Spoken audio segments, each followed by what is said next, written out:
the Somalilanders are very keen to be recognised in the international community, and they have been taking many steps to try and encourage that, not least a recent memorandum of understanding with the Ethiopian government about giving them access and development of the port of Berberus, which is potentially going to be a bigger port than Djibouti and will be very important in the whole Gulf of Aden region.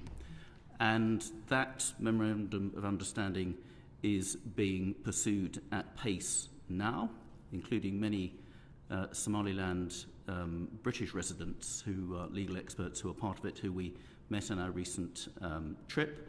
And the conditions of that MOU is that Ethiopia, if it's successful, will recognise formally Somaliland and will have access to the port and a naval base near it as well. And I think that could be a very important turning point for the way the world looks at Somaliland.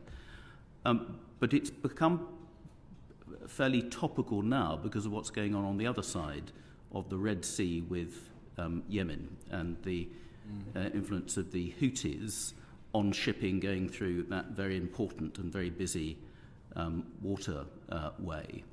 So for us to have allies and stable allies in the Horn of Africa is of particular importance and attraction to the UK, the USA, and European allies as well.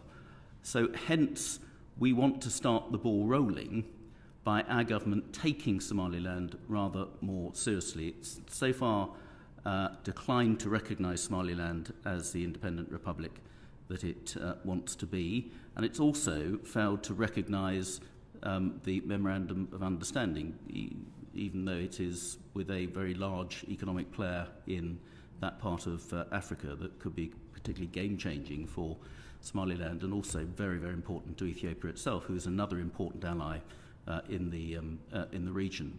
So I very easily, in a very short space of time, got 15 colleagues from, and there are others since we submitted this from the SNP in particular, so it's been supported by Labour, Conservative, SNP, DUP, Lib Dem colleagues across the board. This isn't a partisan issue at all.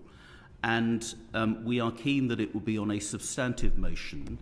The fairly raw motion that I've put down is a starter for 10, but the government may get slightly alarmed at that, so we'd be prepared possibly to negotiate on a requesting the government to set out a timetable and criteria for the recognition of Somaliland, if that wouldn't frighten the horses quite so much. But ideally, would like to have something that will send a clear signal that we think Somaliland should be taken seriously, and the UK, as the former protectorate, has a very key role to play in that. So, and there's also a large Somaliland community in the UK, spread across particular cities like Cardiff, Birmingham. Everybody we met in Somaliland seemed to come from Birmingham, and Liverpool, and other parts of the UK. So there's a substantial part of the population with links to Somaliland.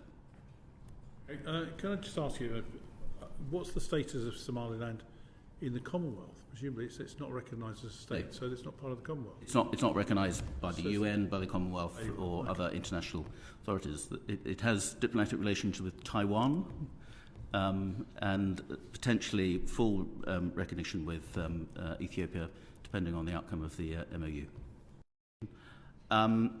But it is a haven of peace and democracy in an otherwise rather turbulent region. And the Somalilanders are very keen to be recognised in the international community, and they have been taking many steps to try and encourage that, not least a recent memorandum of understanding with the Ethiopian government about giving them access and development of the port of Berberus, which is potentially going to be a bigger port than Djibouti and will be very important in the whole Gulf of Aden region.